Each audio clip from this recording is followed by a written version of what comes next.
Refresh Franchising, the heroic choice for entrepreneurs. Proud sponsor of the Distilled Wisdom podcast. Blue skies everywhere, believe you me. It's gonna be a fine day today for you and me. Welcome to Distilled Wisdom, your go-to podcast for business insights. I'm your host, Adam Ferracane, founder of Refresh Franchising and the collection of Refresh brands. Join me as we explore success stories from diverse industries, offering key lessons for aspiring and seasoned business owners alike. Each episode is packed with strategies and experiences aimed at guiding you to financial independence and success. Stay updated by subscribing at distilledwisdom.net. Let's dive into the world of business wisdom. Thanks for tuning in, and let's get inspired. So today's an interesting episode. We're going to talk about exit strategies and why you should have one. You know, there's no point starting a business if you don't know how you're eventually going to get out of the business and what the end goal is, right? You should always go into business with an exit strategy in mind, regardless if that strategy is 2 years down the line or, 20 years down the line. You need to understand what your exit strategy is and how many of them you have along the way in your business journey. Exit strategies aren't necessarily always just selling your business and moving on to something else. There's a lot more to this than people realize sometimes starting out for the first time in business. And that's what we're going to cover in today's episode. How to actually exit your business. And, well, not necessarily how, but how to plan for it and how to keep that goal in mind and why that's important. So when I started in Refresh, I always had the exit in mind. You're building a business, you got to look forward into the future, and you need to understand what you're building it for and when those exits are going to, come up into your financial planning. And I actually have multiple different exits planned for Refresh. I haven't exercised any of those yet, but I'll give you some examples of what these might look like. As my franchise business continues to grow, which is a separate venture to my local operation, the foundation for the franchise model, there is a plan in there for me to sell the local market as an existing franchise location, and that would be considered an exit, right? So I do have an exit for that, and then there's potential for partial exits down the line. I don't have them 100% defined. You don't have to have everything completely hammered down 110%, but you do want to at least have a timeline and when you're looking at making some kind of exit. For example, I don't know if I'm going to do a full exit on the franchise company, meaning selling the whole brand as a whole, or if I'm going to, do a partial where I take on some partners in the company and just sell a portion of the equity out. There's also stuff like doing, an IPO and things like that are a potential for the business, but I'm not really leaning on doing that myself. I don't think that's the right direction for me and my ambitions and where I want the company to go. But those exist, right? Those are all potential exits that you could have in mind going in. Another exit to consider is just literally passing the company down to a family member. So if you have children, if it's your plan and your ambition to hand this business down to your family, that again would be considered an exit on your part because you're changing it over to somebody else running the business. And this comes into play when you start planning how you're going to exit and what the strategy looks like to achieve this. Even if you're just passing it down to family, there's steps and different things that you need to prepare for in advance, not right, okay, we're going to exit and then hand off the business. No, this stuff needs to be prepared in advance, and you need sometimes years of preparing for this. And in the example of a family member, if you're handing this down to, say, your child, right, and your child's going to come of age, you better be teaching your child how to operate that business as they're growing up, right? Involve them in the business, make sure they have the skill sets to be successful with the business once you hand it down. So timing in business, and especially in a business exit, is very important. When you're considering timing out your exit, you want to look at certain breakpoints in your business on when you're going to get the best value for it. And my example earlier, when I was talking about Refresh and how I'm not ready to exit in any way on any of my different exits that I have planned in the future. And that's because things aren't matured to the point where I'm going to get the best value out of that exit. So you want to look at a few different things when you're planning your timing for exit, and you're going to look at the progression and the maturity of your business as a whole. Obviously, revenue is going to be a factor, but profitability is going to be factored in there as well, right? You're going to look at the profitability and where you see the scalability of your business. This could be on a grand scale where you're, something like Amazon and you're building this multi-billion-dollar industry company. Or it could be as simple as you maximizing market share in a small area selling ice cream out of a solo ice cream shop, right? So you want to make sure that you've gotten the most value into the business. And there's a lot of things to consider when you're looking at how to value your business. This episode isn't about valuations, but making sure that you're putting the thought process behind this. You're asking for help if you don't know how to value your business, and getting outside opinions on what areas to focus in your business to make sure you're getting the best possible exit. So consider outside counsel from an advisor, somebody that specializes in valuations, business brokers, things like that, to get a feel for what makes your business valuable. Things like your trademarks, processes, unique stuff like exclusive products to yourself. There's a number of different things that go into play here. It's not just your revenue and your profitability, though those are probably the primaries, but it's ease of operation, the documentation you have in place. This is why a franchise, for example, generally will sell for more than its counterpart that's corporate owned, is because the franchise model has all these systems and the new owner knows that they're coming in with training available to them to operate the business. So it makes the transition a little bit smoother, and that'll increase the value. But make sure you understand what those key areas are in your business and what you need to improve to get the best bang for your buck when you do go to exit your business. Again, back to timing. This is all really important because this all takes time to develop, it takes time to scale, and it takes time to grow your business. But you should have all of this defined within your strategic plan, what your benchmarks are to reach that exit, and a realistic, accurate timeline on reaching those. And you should be referring back to this on a regular basis, looking at where your progress is and adjusting accordingly. Another consideration you might want to take in when identifying that it's the right time to exit is looking at market trends. Is there something specific to your individual business or the industry that you're operating in that may impact that industry in a positive or negative way? For example, if there's something that's coming around the corner in the economy and you feel this is going to create new opportunities in your space, you're going to want to see if the rest of the world agrees with you on this. And if they do, you might be able to get a premium for your exit right then and there, or you may want to wait until that takes place. And that'll give you, a jump in your revenue figures where you can exit at a higher number. Now, on the flip side of that, there's a negative impact too. I like to talk about robotics quite a bit, because I think with the advancements in AI, computer learning technology and things like that, the robot takeover is not too far away. This stuff is going to come, and it is going to change a lot of things in our industries overall. That's pretty much across the board in almost any industry. But understanding when the timing of this stuff being introduced to the market is going to impact your business is really important to when you exit your business. So timing your exit so that you can get out before it has a negative impact on your business would be an example of something negative or a shift in the market.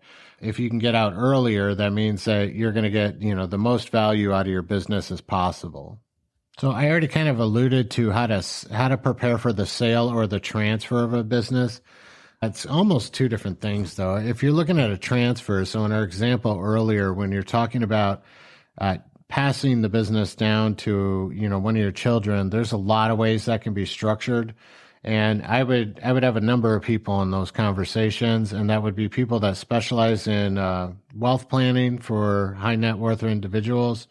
Also, maybe a family practice, which is an organization that specializes in protecting and insulating financial wealth.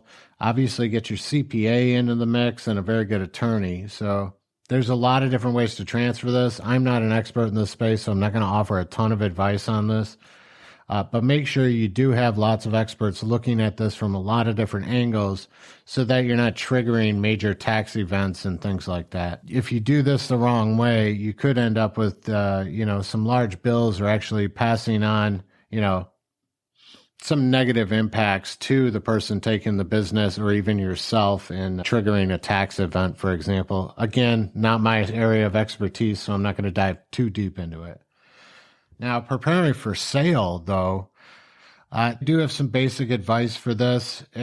When you're looking at selling your business, obviously you want to operate the business for a period of time prior to sale, if at all possible, showing the best margins you possibly can, right? So you're gonna clean up the operation of your business, and you're generally going to stop with any kind of R&D investments or things that might impact the profit margins of your company.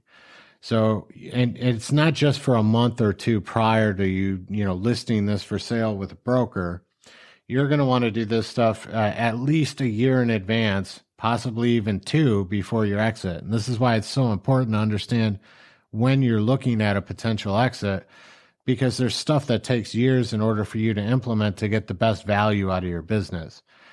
You want to control your costs, minimize and keep your profit margins as high as possible.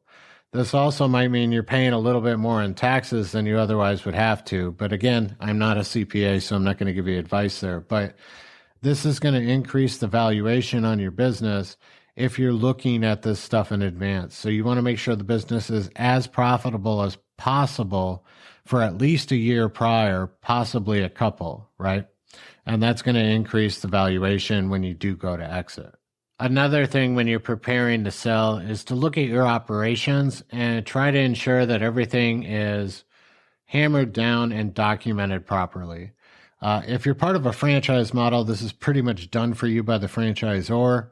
But if you're a corporate model or you're not part of a franchise system, ensuring that all of your processes and systems are documented so that it's an easy handoff to the new owner is really going to encourage a prospective buyer and give you some negotiating power in your sale. If you don't have this stuff, this means that you're probably going to have to supplement that by offering an extended time consulting for them to teach them the ins and outs of the business. A sophisticated buyer is generally not going to like this too much. They're really going to appreciate everything being documented. Again, you're going to get a better value, a better bang for your buck when you go to exit if everything in your system is documented and how to do every aspect of the business. So put a focus on that year where you're doing your profit margins and you're trying to keep those as high as possible. Anything you haven't documented, this is the time to do it and to have that all ready for a smooth transition into the new ownership. If you don't already have it, you should have a very strong attorney that specializes in this area. You want somebody that specializes in the transfer of businesses. Your general attorney may be able to give you some, guidance and advice here, but you want somebody diving through that contract and really making sure that you're well protected. Sometimes these exits can be kind of complicated, especially if you're looking at a partial or there's some things that we haven't talked about yet, which is you may end up selling just a majority of your business and even retaining a small percentage of the company. And you want to ensure that you protect yourself as an investor at that point and that you have voting rights and things like that. So there's a lot to look at with this, and these contracts can get kind of complex depending on how creative the deal is. So make sure you have very good, strong legal representation. And I can't stress this enough. Sometimes that can be very difficult to find somebody you can trust in these situations. So it may take you a little while to find this individual. So make sure you're really vetting this attorney and you find good legal counsel when you are prepared to sell. I'll caution you to be careful with some of the brokers. They have relationships with attorneys, and I don't know if you necessarily want to go with the broker's attorney. And that's a subject in and of itself, is how you are going to sell your business if you're doing a full exit. Brokers can be a fantastic resource in this area. and they can really help with the sale of the business. But just like I was alluding to with the lawyer, you really want to make sure that you're with a good brokerage and you're with a broker that you can trust. It's kind of like shopping like for a real estate agent if you were selling a piece of real estate, right? There's good ones and there's bad ones. So you also want to vet that individual and make sure that you have the right broker if you're selling through a brokerage. The benefits of the brokerage is they do this for a living and they go through this all the time. And so they know certain steps like a letter of intent and things like this that need to be, step by step done. And they'll be able to coach you through that. So a broker is really a good resource if you've never sold a business. I'm just telling you to be cautious when you do that. If you're experienced in business, you may not need the broker and you understand these steps and you can accomplish it without the broker by marketing your business for sale, just like you would market for your business, and then utilizing the correct attorney. So part of this is really your experience level and the counsel that you have as far as advice and other individuals that can support you through the sale. Then there's an emotional side to this too. You spent years possibly building this business, whether it's from the ground up or you purchased it from somebody else existing, but a lot of sweat, blood, and tears have gone into the development of this company that you're about to exit or sell or give up control to if you're, doing some other type of exit strategy. And that can be pretty tricky. I don't get emotionally attached to my business. I view it as a vehicle. So I don't really struggle in this area too much, but I could see why this is a major factor when it comes to, a lot of people's exit is it's your baby, right? It became your baby and you're attached to it. And, they say this all the time. And so prepare yourself for that. I don't know how well I can give you advice on preparing for that, but what I can say is when you get into it, you gotta set your emotions aside because you're going to have outside people coming in and looking at your business, right? And evaluating your business and trying to determine its value. And some prideful people can get very defensive in this situation. You don't want to do that. All that's going to do is stifle your opportunity to sell. That's going to stifle your opportunity to, get a successful exit in your business. And it's possible that it could even just kill your opportunity to sell altogether. So make sure you're putting your emotions aside when you're doing this and understand that not everybody's going to see your business as valuable as you see it. That includes anybody you hired to value your business, and that includes potential buyers and other prospects that you have looking at it. So don't get emotional, put that aside, and treat it like business, like it is. I'm not going to give too much advice on this, but there's also some other things to consider right before you're exiting, and that's going to be your planning as far as estate planning. I would consult experts on this, but there's a possibility that you might even change the entity structure of the business or transfer ownership into a trust or things like that. Again, not my area of expertise, so I'm not going to speak on it too much. But that's something while you're going through this process you might want to look at and talk through with a CPA and a financial planner. We touched on the basics. You want to have an exit strategy from day one, the second you open up your business. You want to have a realistic expectation on when that exit and or exits are going to occur throughout the life of your time owning this business. This is important to keep you on track. You want to make sure that you're spending a couple years in advance, really considering what's going to make the value of your business increase so that it looks the most appealing to a potential buyer. And then you want to consult with a number of different experts to make sure that your business and your exit are protecting you and that you're getting the best bang for your buck and that you're really protecting yourself in the exit itself. So if you're in business already and you haven't thought about your exit strategy, I encourage you, sit down, go through this, make sure it's in your strategic plan and think about when you're going to exit and start planning for it now. Even if you don't plan to exit for the next 20, 30 years, you should still have this stuff outlined and what that looks like because this stuff changes life changes, your ambitions change, and it's important that you actually understand the path that you're on and where you're going. Make sure to subscribe to the show wherever you're listening, or visit distilledwisdom.net. Sign up for our email list for regular notifications on new episodes. Let us continue sharing this business wisdom with you, and I look forward to seeing you on the next episode. This has been Adam's Corner, my chat with you one-on-one.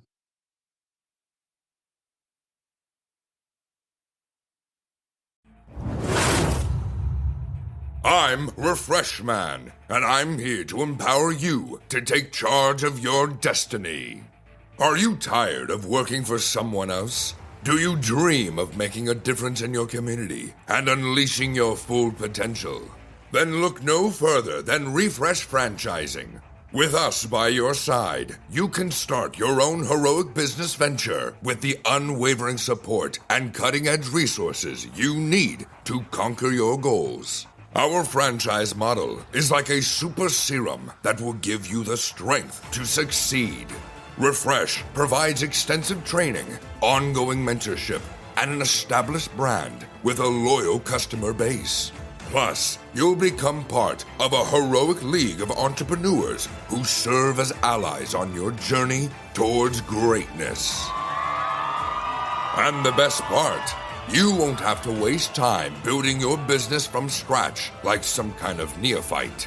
With Refresh Franchising, you'll hit the ground running at lightning speed and unlock the key to heroic financial success. So gather your courage, summon your inner superhero, and visit refreshfranchising.com to launch your heroic franchise journey. Always remember, together, we can achieve greatness.